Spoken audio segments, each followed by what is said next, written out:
এবার তোমরা একটা সাইডে বসে পড়ো, যাদের লকিং এর করাবো বসে পড়ো ওই সাইডে কিছু না করে আমি যদি নিজেকে বাঁচিয়ে কোনো জায়গাতে বিপদ থেকে আসতে পারি সেটাকে আমরা লকিং বলি।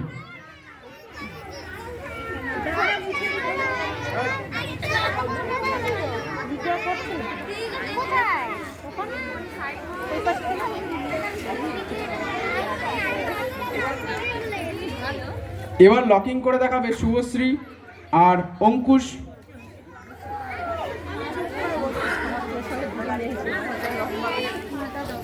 যদি একটা মেয়ে এখন এরা ছোট আছে, আমি ধরে নিলাম এই বাচ্চাটা পরবর্তীকালে কলেজে যাচ্ছে, স্কুলে যাচ্ছে, রাস্তায় একা চলার পথে ওকে কেউ গলা চেপে ধরলো, তো গলা চেপে ধরবে হচ্ছে অঙ্কুশ। অঙ্কুশ তুমি গলা চেপে ধরো। সেক্ষেত্রে তুমি দুবার করবে, একবার আস্তে আস্তে করবে, একবার ফাস্ট করবে। প্রথমবার তুমি তাড়াতাড়ি করবে, ঠিক আছে? চলো, এক্ষেত্রে আমরা কি করে নিজেদেরকে বাঁচাতে পারি আমরা দেখে নেব। আমাদের দেখাবে শুভশ্রী। স্টার্ট।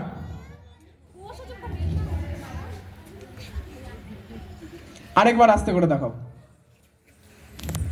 তোমাকে প্রথম লেফট হ্যান্ডটা এই হাতের উপরে রাখো, এই হাতের ওপর থেকে ডান হাত নাও, নিয়ে ওর এটা ধরো, আর এখান থেকে ওর চুলটা ধরো, চুল বা কান ধরো, এই কান এই দিকের কান ধরে টানো, ফেলো।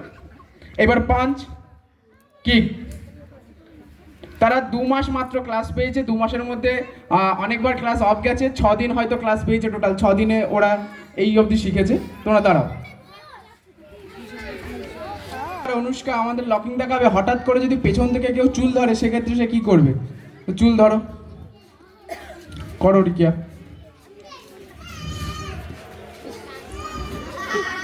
এক্ষেত্রে আমরা আর একটু ভালো করে দেখবো। চুলটা ধরো। ও ওর রাইট লেগটা পেছন দিকে গেল এবং ওপরের হাত, পেছনের হাতটা ওখান থেকে ওর গলাটা ধরলো, ধরে ওর যেটা সামনের পাশ সেটার দিকে টেনে ও ফেলবে। দেন এখান থেকে পাঞ্চ কিক করবে। আশা করি এরা পরবর্তীতে ভালো করবে। এরা 6 দিনে এইটুখানি শিখেছে। তো দাঁড়াও, ওখানে দাঁড়াও। নেক্সট।